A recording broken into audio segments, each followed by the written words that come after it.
Good morning, good afternoon, and good evening. My name is Mrityunjayan, and for the benefit of everyone, you can address me as MJ. I am representing RIVA Coaching, a coaching, training, and an image consulting firm. I'm so happy and proud to start the podcast series, and I'm very much excited to kickstart the podcast journey. And starting today, we will be having a conversation with Coach accredited by the International Coaching Federation, and also a soft skill trainer accredited by nationally and internationally by NABET and SQA. I'm so happy and proud to welcome Vani Surya Prakash to the podcast.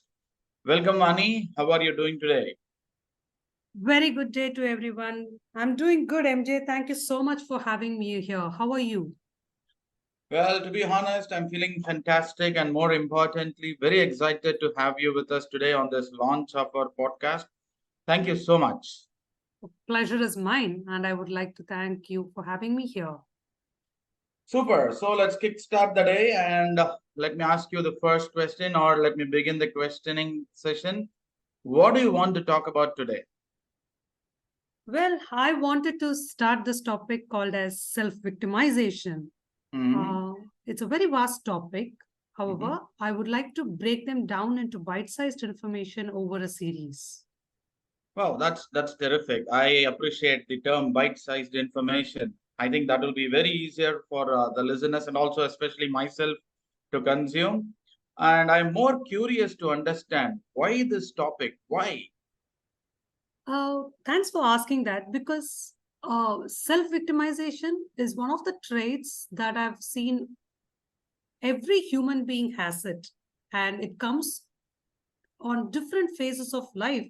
And if I might say, it comes during our entire phase of life as well. It doesn't have any discrimination with respect to age, gender, position, or status. And however widespread it is, I've always seen a pattern that when people get into this mode of self victimization, it just becomes a loop or a vicious cycle, you know? Vicious cycle. That's a very good term. And when you say about this, and I'm thinking about it, I think I too agree that it is present in all the phases of our life. And the most important question now, how do we understand, or more importantly, how do we overcome this? Uh, Good. I would like to just give a glimpse of it, as I said, because it's a vast topic. And this is something easier said than done. So Mhm. the first and foremost step is to be self-aware about how we feel. Mhm. And once we know how we feel, the very next step is to cut down the chain of thoughts, Mhm. even before dwelling deep. So I use this mantra and I commonly tell this to my clients. Stop saying or thinking why things happen to me, and instead start asking why things are happening for me. It's a very common aspect that I've been hearing. I mean, I've been brought up in the Indian community, as you know, and I keep hearing, and I've always said this myself, that a thorn pricked me. Just thinking about it, the thorn has always been there. It is static.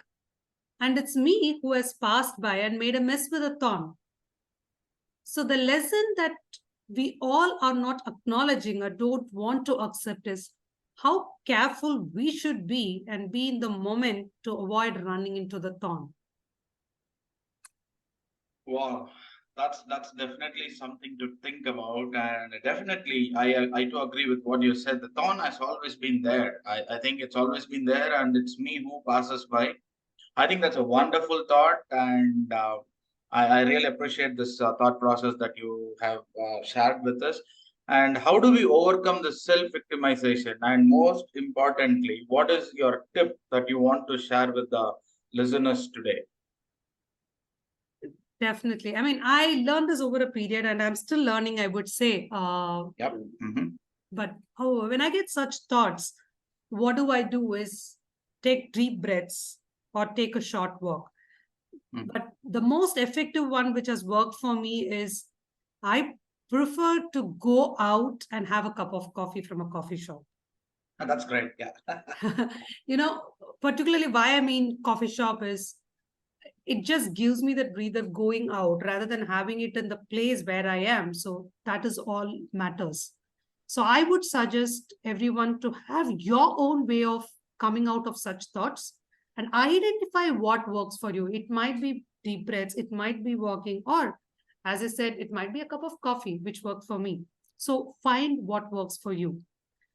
And apart from this, what works for me once I'm back from that break is I think in terms of why things happen like this. What am I learning out of this? And how can I improve to make it better than the last minute?